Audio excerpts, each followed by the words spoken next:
25 जुलाई को कॉकरोच जनता पार्टी ने हमारे प्रोटेस्ट को कॉल ऑफ किया था, ये कंडीशन में कि हमारे जो सारे मुख्य मांगे थे सरकार ने उस पे या तो उन्होंने एक्ट किया, जैसे कि धर्मेंद्र प्रधान जी का इस्तीफा उन्होंने लिया, या तो उन्होंने अश्योरेंस दिया कि एग्रीड अपॉन टाइमलाइंस के अंदर वो उस पे अमल करेंगे। उस गुड फेथ में हम लोगों ने 25 जुलाई को हमारा प्रोटेस्ट जंतर मंतर से एंड जो नेशन वाइड कॉल हम लोगों ने दिया था दूसरी चीजों के लिए, उन सब चीजों को हम लोगों ने कॉल ऑफ किया। उसके पहले एंड उसके बाद भी हम लोग senior advocate Kapil Sibal sir से कंसल्ट कर रहे थे, उनसे लीगल गाइडेंस हम लोगों ने मांगा था एंड काफी सारे मुद्दों पे हमारा चर्चा हुआ था, क्योंकि आपको पता है बीच बीच में कुछ ऐसे लोग थे जिन्होंने कुछ PILs फाइल किए थे जो थोड़े पॉलिटिकली मोटिवेटेड भी थे। हम ये चाहते थे कि हमारा ये जो युवाओं का मूवमेंट है ये किसी भी तरीके से ये डिरेल ना हो। वो भले ही रोड में कुछ असामाजिक तत्व घुसा के जैसे डिरेल करने का कोशिश किया था उससे, या कोर्ट को यूज करके एक तरीके से ये मूवमेंट को डिरेल ना किया जाए, वो हमारा प्रयास था। तो हम लोग कपिल जी के साथ कांस्टेंट टच में थे एंड लीगल गाइडेंस हम लोगों ने मांगा था। जब 25 तारीख को हम लोगों ने कॉल ऑफ किया ये प्रोटेस्ट, हमारी आशंका थी कि शायद फ्यूचर में जब थोड़ा सा मोमेंटम कम हो जाए या थोड़ा ये प्रोटेस्ट का जो माहौल है वो थोड़ा गिर जाए, उसके बाद शायद ये सरकार इंडिविजुअल लेवल पे लोगों को टारगेट करना शुरू करे। एंड ये बहुत क्रेडिबल एप्रीहेंशन है, क्योंकि आपने देखा होगा दूसरे प्रोटेस्ट में भी सेम प्लेबुक यूज किया गया है। दूसरे जो पहले अच्छे प्रोटेस्ट रहे हैं, बड़े प्रोटेस्ट रहे, उसमें ऐसे ही लोगों को इंडिविजुअली टारगेट करके फंसाया गया झूठे मुकदमों में। तो कॉकरोच जनता पार्टी सारे छात्रों के लिए शुरू से डे 1 से उनको लीगल हेल्प एंड जो अभी मेडिकल हेल्प सब कुछ प्रोवाइड कर रही है। लॉयर से भी कोऑर्डिनेट करके उन लोगों को देश भर में हेल्प कर रही है। तो इसी आशंका पे हम लोगों ने कपिल जी से गाइडेंस मांगा था एंड कपिल सर के कुछ सुझाव थे जो अभी सर बताएंगे हमें। सबसे पहले तो मैं कहना चाहता हूं कि हमें जो घबराहट है केवल छात्रों के प्रति, जिन्होंने जो अनशन पे बैठे, जिन्होंने पीसफुली प्रोटेस्ट किया, हम नहीं चाहते कि उनके खिलाफ कोई कार्रवाई की जाए, क्योंकि ये तो एक ऑर्गेनिक मूवमेंट थी समझ लीजिए। और सरकारें अक्सर चाहती हैं, और ये मैं इस सरकार की बात नहीं कर रहा, अक्सर सरकारें चाहती हैं कि किसी तरीके से कोई डिसेंट नहीं हो। तो इन्होंने कुछ आश्वासन दिए होंगे, नड्डा साहब ने कुछ माना होगा, उसके बारे में तो मुझे मालूम नहीं, ना मैं जाना चाहता हूँ कि ना हमने कुछ उसमें कोई पार्ट लिया। लेकिन जब मेरे पास आए तो मैंने कहा कि भाई कानून के आधार पे हम आपकी मदद करेंगे, और जरूर मदद करेंगे और हम करेंगे। तो इसको सामने रखते हुए मैंने कहा कि जहां जहां भी हिंदुस्तान में, बिहार में हो, आसाम में हो, बंगाल में हो, महाराष्ट्र में हो, जहां जहां भी पीसफुल प्रोटेस्ट हुए हैं और जहां जहां छात्रों को टारगेट किया जा रहा है या प्रोटेस्टर्स को टारगेट किया जा रहा है, वहां हम चाहेंगे कि अगर कोई मुकदमा कोई डालेगा कोई भी सरकार, तो हम फिर उसके लिए एक व्यवस्था बनाएंगे ताकि वहां कुछ हमारे वकील खड़े हो सकें। तो इसी सोच के साथ हम चाहते हैं कि कोई कार्रवाई नहीं हो, अगर FIR होती है तो FIR विड्रॉ हो। और मैंने कहा है कि हम एक ये CJP ढांचा बनाएगी कि किस जगह पे क्या हुआ है, किस छात्र को, किस प्रोटेस्टर के खिलाफ कार्रवाई हुई है, चाहे कि मुफस्सिल में हुई हो, वहां कौन वकील है जो हमारी मदद कर सकता है। ठीक है, फिर ये लोग वेबसाइट बनाएंगे, मैं नहीं करूंगा, ये लोग खुद वेबसाइट बनाएंगे। उस वेबसाइट पे जो वकील लोग मदद करना चाहते हैं वो अपना नाम देंगे, कहाँ वो रहते हैं, किस तरह से मदद करेंगे, प्रो बोनो मदद करेंगे या उनके पास कुछ थोड़ा बहुत देना पड़ेगा। तो इस संदर्भ में मैंने कहा है कि मैं अपनी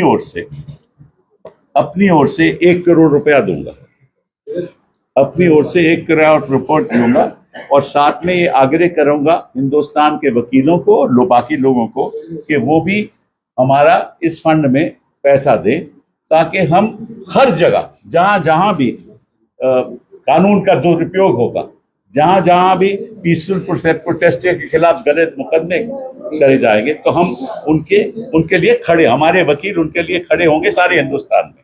तो ये शुरुआत हमने की है, ठीक है। वो फंड केवल इसीलिए खर्च होगा, अगर मैंने एक करोड़ रुपया दिया है, उसमें 1 रुपया भी किसी और चीज के लिए इस्तेमाल नहीं होगा, केवल उनकी प्रोटेक्शन के लिए, प्रोटेस्टर्स की प्रोटेक्शन के लिए, और जो गलत तरीके से जिनके खिलाफ कार्रवाई हो रही है कानूनी, उनकी प्रोटेक्शन के लिए। और जो भी फंड इसमें आएगा उसी लिए होगा, किसी और उसका दुरुपयोग नहीं होगा। एंड उसका जो डिसबर्समेंट है उसमें मेरा कोई लेना देना नहीं है, ये खुद करेंगे। मैंने तो कंट्रीब्यूशन देना है, वो मैंने ऐलान कर दिया, वो मैं कंट्रीब्यूशन देगा, बाकी इनके जिम्मेदारी है क्या करना है क्या नहीं करना। बाकी मैं एक बात आपको बता दूं जो मेरी जानकारी में आई है कि दिल्ली की पुलिस फेशियल रिकॉग्निशन के साथ जो भी वहां आया है उसको वो टारगेट करेगी और प्रयास करेगी कि किसी तरीके से उसके परिवार को, उनके लोगों को हैरेस किया जाए। और इसमें भी वो हो सकता है कि कोई कम्युनल दृष्टिकोण के साथ, देखिए ये जो इनकी प्रोटेस्ट है कि मैं तो बाहर का आदमी हूं, मैं तो इनके साथ प्रोटेस्ट में तो जुड़ा नहीं, ना मैं कभी गया, लेकिन जो मेरी सोच है कि ये जो हिंदू मुस्लिम करते हैं ना, हर जगह यही करेंगे, तो इनका तो मकसद ये है। तो वो हिंदुस्तान में हमें होने नहीं देना, छात्रों को होने नहीं देना, प्रोटेस्टर्स को होने नहीं देना। ये above class, above creed, above religion, ये मूवमेंट है हिंदुस्तान के सुधार के लिए, और सुधार तभी होगा अगर सब धर्म के लोग, सब जाति के लोग इकट्ठा होकर इसमें शामिल होंगे। मेरा तो रोल रही है कि मैं इसको बाहर से कानूनी तौर पे सपोर्ट करूँ। बहुत बहुत धन्यवाद। Thank you sir. मैं नहीं अभी खत्म नहीं हुआ है, रुक जाइए, क्वेश्चंस को रोके।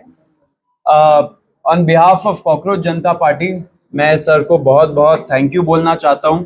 सर का आप ट्रैक रिकॉर्ड देखिए, हमेशा कोई भी कॉन्स्टिट्यूशनल मैटर हो, एक्टिविस्ट का राइट हो, डिसेंटर्स का राइट हो, छात्रों का राइट्स हो, सर हमेशा वो सारे केसेस लड़े हैं कोर्ट में। एंड हमें बहुत कॉन्फिडेंस मिलता है जब सर जैसे लोग हमारे साथ खड़े, युवाओं के साथ खड़े। तहे दिल से शुक्रिया सर। एंड इसी में आपको हम लोग एक स्टेटस अपडेट भी देना चाहते हैं कि पूरे देश भर में क्या हो रहा है, क्योंकि बहुत सारे क्वेश्चंस आ रहे हैं कि कुछ स्टेट्स में पुलिस बहुत ब्रूटल तरीके से क्रैकडाउन भी कर रही है एंड लीगल मुकदमे भी लगा रहे हैं छात्रों के खिलाफ। तो रत्ना जो हमारी लीगल पॉइंट ऑफ कांटेक्ट है सीजेपी के लिए, वो आपको स्टेटस अपडेट देंगी अभी। सो डे 25 जुलाई से हम सारे जो भी है, जितने भी कॉकरोच जनता पार्टी में लोग हैं, हम लॉयर से इन दिल्ली टच में रहे हैं ताकि जिनके भी डिटेंशन हो रहे हैं उनको बाहर निकाला जा सके। लेकिन बहुत सारी रिपोर्ट्स आ रही थी आसाम से। आसाम में मैंने जहां लॉयर से बात करी, पता चला है कि कुछ 7-8 FIRs हैं जिसके अगेंस्ट लॉयर्स जो हैं मदद कर रहे हैं। एक लॉयर को भी अरेस्ट करा गया है जिसको जुडिशियल कस्टडी में भेजा गया है। तो उसके लिए भी जो बेल के लिए जितने भी चीज़ें करनी है उसका लॉयर उनकी हेल्प कर रहे हैं। जहाँ तक बात है कैलकाटा कोलकाता की, वहाँ पे 11 लोगों को अरेस्ट करा गया है जिसमें से 10 मुस्लिम हैं। तो इससे हमें पता चल रहा है कि कैसे आप एक कम्युनिटी को टारगेट कर रहे हैं। वहाँ पे गुंडा एक्ट लगाने की बात हो रही है। वहाँ पे भी हम लॉयर से टच में हैं, क्योंकि कोई भी प्रोटेस्टर जिसने प्रोटेस्ट में पार्ट लिया है उनका ये बिल्कुल भी इंटेंशन नहीं है कि वहाँ पे कुछ भी लोगों को नुकसान पहुँचे। जो सबसे ज़्यादा न्यूज़ आ रही है वो बिहार से आ रही है। एंड बिहार में जैसे अभी सर ने भी बताया कि हमें एक लीगल टीम की बहुत ज़रूरत है, क्योंकि एक इंसान के लिए 2-3 लॉयर्स आ जा रहे हैं, तो उनके बीच में भी कोऑर्डिनेशन नहीं हो पा रहा है। तो बिहार में भी जितनी रिपोर्ट्स हमें मिल पा रही है, 3 जगह है, सिवान, पटना और एक और जगह है जिसका नाम है छपरा। तो यहाँ 3 जगहों पे बहुत ही ज़्यादा पुलिस की ब्रूटैलिटी देखी गई है। AK-47 भी चले हैं और इसमें बताया जा रहा है कि जो पटना में है वहाँ पे एफआईआर जो है वो अटेम्प्ट टू मर्डर के लिए फाइल हो रही है। तो अटेम्प्ट टू मर्डर जो होता है वहाँ पे बेलेबल ऑफेंस नहीं है, तो उसके लिए बेल मूव करनी पड़ती है। जो एफआईआर हमारे पास कॉपी आई है उसमें 144 लोग नेम्ड लोग हैं एंड 5000 उन्होंने अननेम्ड लोग डाले हुए हैं। उसके अलावा उन्होंने पूरा जो है वहाँ पे 86 लोगों को अभी तक अरेस्ट कर लिया है, बाकी लोग भी वो ढूंढ रहे हैं अरेस्ट करने के लिए। तो हमने लॉयर्स की टीम से रिक्वेस्ट करी है कि जितने भी हमारे पास स्टूडेंट यूनियंस हैं वहाँ पे वो हमें सपोर्ट करें एंड बाकी I would also request all the lawyers as well to come forward and जो हो सके वैसे वो हेल्प करें। Thank you. इसमें ये ज़रूर बोलना चाहूँगा, जो आइडिया अभी हम लोग इम्प्लीमेंट करने वाले, हम लोग एक वेबसाइट बनाएंगे, उसमें डिस्ट्रिक्ट वाइज हम लोग इनवाइट करेंगे लॉयर्स को, जो पब्लिक स्पिरिटेड लॉयर्स हैं, जो इस चीज़ों पे काम कर सकते हैं, युवाओं के साथ खड़े रह सकते हैं। ऐसे लॉयर्स को हम लोग रिक्वेस्ट करेंगे कि वो इस वेबसाइट के माध्यम से हम लोग के साथ जुड़े एंड एक तरह से ये बड़ा हमारा एक लीगल नेटवर्क बने, through out the country her district को कवर करे, क्योंकि फिर युवाओं के अंदर भी कॉन्फिडेंस आएगा कि अगर सरकार उनको अनफेयर तरीके से टारगेट करती है तो फिर ये लॉयर्स है जो उनके साथ खड़े रहेंगे। बाकी as a party, cockroach Janata party and जो सर है सीनियर एडवोकेट है और भी कई सारे लोग हैं, सब उनके साथ खड़े हैं। तो जो भी अभी छात्र ऐसे टारगेट हो रहे हैं देश भर में, please hold on, we are with you. हम लोग पूरा लॉयर्स के साथ टच में है, कोऑर्डिनेशन में है एंड एंड तक इस चीज को हम लोग पहुंचाएंगे। अभी मैं आपको एक और चीज बोलना चाहता हूं। हम लोगों ने मन से, जब पुलिस ब्रुटैलिटी हुआ था 20 तारीख को, हम लोगों ने एक प्रण लिया था कि ऐसे जो पुलिस वाले हैं और ऐसे जो आरएएफ वाले हैं जिन्होंने सीधा सीधा इस इंटेंशन से वहां पे उस दिन आए थे कि हम बच्चों का सर फोड़ेंगे, हाथ तोड़ेंगे, पैर तोड़ेंगे, छोटी बच्चियों का मोलेस्टेशन करेंगे, लड़कियों का मोलेस्टेशन करेंगे, ऐसे सारे पुलिस वालों के खिलाफ हम लोग कंप्लेंट फाइल करेंगे, हम लोग एफआईआर दर्ज करवाएंगे, अगर लगे तो हम लोग कोर्ट भी जाएंगे एंड जब टाइम आएगा उनका जवाबदेही भी फिक्स करेंगे। तो वो प्रण लिया था एंड हम लोग उसी राह पे आगे बढ़ रहे हैं। इसलिए हम लोगों ने हमारे वेबसाइट पे cockroachjantaparty.org/साक्षी नाम का प्लेटफॉर्म हम लोगों ने लॉन्च किया है।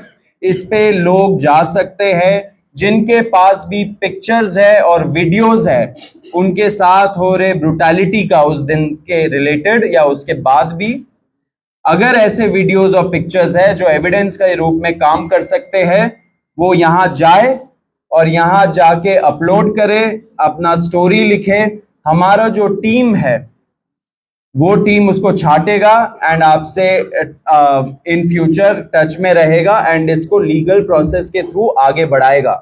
तो ये फर्स्ट स्टेप है अकाउंटेबिलिटी तय करने का पुलिस वालों का। तो फिर से रिपीट कर देता हूं, cockroachjantaparty.org/साक्षी SAAKSHI। ये हम लोग बहुत मतलब कुछ टाइम में ही हम लोग अपने सारे ऑफिशियल हैंडल्स में डाल देंगे एंड सब लोगों से रिक्वेस्ट है कि अगर आपके पास ऐसे वीडियोस और पिक्चर्स हैं तो यहाँ पे जाइए, उस पे क्लियर ट्यूटोरियल दे रखा है कि कैसे यूज करना है, उसको यूज करके आप इस प्रयास में आप सहयोग दीजिए। अब आशुतोष एक अपील करेंगे। 25 जुलाई को जब जेपी नड्डा जी और जितेंद्र सिंह जी से हमारी थर्ड राउंड की बातचीत हुई थी तो उसमें इस बात पर सहमति बनी थी कि जितनी भी एफआईआर्स प्रोटेस्टर्स और ऑर्गेनाइजर्स के खिलाफ फाइल की गई है, हमारे जंतर मंतर पर चल रहे प्रदर्शन को लेकर, 20 जुलाई के प्रदर्शन को लेकर और देश भर में चल रहे प्रदर्शनों को लेकर, वो सभी एफआईआर्स विड्रॉ की जाएंगी। और इस बात पे भी अलाइनमेंट हुआ था कि कोई भी नई एफआईआर फ्यूचर में किसी भी प्रोटेस्टर या ऑर्गेनाइजर के खिलाफ फाइल नहीं की जाएगी। इस एग्रीमेंट का एक रिटर्न ड्राफ्ट भी हमने जेपी नड्डा जी को और जितेंद्र सिंह जी को सबमिट किया था और इस बात पर सहमति बनी थी कि कल मंगलवार तक सरकार की तरफ से रिटर्न एग्रीमेंट की कॉपी हमसे शेयर कर दी जाएगी और दोनों साइड के लॉयर्स अलाइन करने के बाद that return agreement will be finalised. हम सरकार का इंतजार कर रहे हैं, वो रिटर्न एग्रीमेंट की कॉपी हमें जल्द से जल्द शेयर करे। आप जेपी नड्डा जी की जो बात कही गई है उनके द्वारा प्रेस कॉन्फ्रेंस में, आप उसको भी रेफर कर सकते हैं। उनकी जो ट्वीट है इस विषय में उसको भी रेफर कर सकते हैं। हम उम्मीद करते हैं कि अगर एक सीनियर कैबिनेट मिनिस्टर सरकार की तरफ से एक एग्रीमेंट कर रहे हैं तो उसे ऑनर किया जाएगा। जितनी भी एफआईआर्स फाइल की गई हैं उन्हें विड्रॉ किया जाएगा। किसी भी प्रोटेस्टर या ऑर्गेनाइजर को परेशान नहीं किया जाएगा, डिटेन नहीं किया जाएगा, अरेस्ट नहीं किया जाएगा और फ्यूचर में किसी भी प्रोटेस्टर या ऑर्गेनाइजर पर कोई केस नहीं होगा। अगर कल तक ये रिटर्न एग्रीमेंट सरकार की तरफ से नहीं आता है और जितने भी अलग अलग राज्यों में छात्रों को, युवाओं को, प्रोटेस्टर्स को अरेस्ट किया गया है या डिटेन किया गया है, उन्हें रिलीज नहीं किया जाता है तो कॉकरोच जनता पार्टी फिर से प्रोटेस्ट करने को मजबूर हुई। मैं एक बात स्पष्ट करना चाहता हूं कि जो मेरा रोल यहाँ है वो केवल इनके समर्थन में जो कानून के आधार पे हमें लोगों को डिफेंड करना है उसी तक सीमित है। बाकी तो अपनी पॉलिटिकल मूवमेंट जैसे चलाना चाहे चलाए, मेरा तो उसमें कोई लेन देन नहीं है। लेकिन मैं नहीं चाहता कि जो पीसफुल प्रोटेस्ट कर रहे थे, जो चाहते थे कि बदलाव हो, उनके खिलाफ इस किस्म की गलत कार्रवाई हो, उसके लिए मैं यहाँ बैठा हूँ। बहुत बहुत थैंक यू। क्वेश्चंस अगर आपके और सोनम वांगचुक जी की कुछ बात हुई है क्या? क्योंकि पिछले कुछ दिनों में सोनम वांगचुक जी और आपका साथ में कन्वर्सेशन कुछ हुआ है क्या अभी तक? नहीं, हम लोग लगातार सोनम जी के संपर्क में हैं। आज ही उन्हें हॉस्पिटल से रिलीज किया गया है और वो राजघाट जाकर आए थे। हमारी टीम से भी कुछ साथी वहां पर मौजूद थे। प्रेस कॉन्फ्रेंस में बिजी होने के कारण हम वहां मौजूद नहीं रह पाए, लेकिन सोनम जी स्वस्थ हैं और बहुत खुश हैं कि जो भी इस आंदोलन के मेन ऑब्जेक्टिव्स थे वो अचीव किए गए हैं। सोनम जी ने अपील की है कि जो भी सरकार का उनके साथ एग्रीमेंट था, पीसफुल प्रोटेस्टर्स पे कोई केस ना हो और एडिक्वेट कॉम्पनसेशन मिले, उसे ऑनर किया जाए। और हम उम्मीद करते हैं कि सरकार सोनम वांगचुक जी जैसे प्रतिष्ठित व्यक्ति के साथ अगर कुछ एग्रीमेंट कर रही है तो उसे ऑनर किया जाए। सर आगे लगेगा इसमें सोच अब आशुतोष आपने बोला कि वहीं पे रहिए।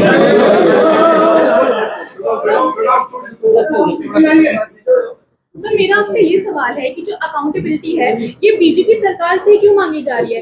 लाइक और स्टेट्स में भी जो गवर्नमेंट है उनमें भी काफी फेलियर्स हैं, तो उनसे क्यों नहीं मांगी जा रही है? देखिए, NEET one of the biggest papers है, बहुत सारे छात्र बैठते। अब ऐसा तो हमारा नहीं था कि हम लोग एक कोई पेपर के बारे में प्रोटेस्ट करें। नीट जब लीक हुआ वो ट्रिगर पॉइंट बना एंड उसके वजह से इतने से, क्योंकि नीट का पेपर फर्स्ट टाइम तो लीक नहीं हुआ, बहुत बार लीक हुआ है एंड इस वजह से छात्रों का जो गुस्सा था वो नीट पेपर लीक के वजह से बाहर निकला एंड लोग रोड पे आए। हमने शुरू से ही बोला है कि जहां जहां पेपर लीक हुआ है, जिस भी स्टेट गवर्नमेंट के अंदर हुआ है, वहां पे जवाबदेही तय होनी चाहिए across political parties, across ideologies and across states. जब फ्यूचर होगा, जब फ्यूचर में टाइम आएगा, सबसे जवाबदेही मांगी जाएगी।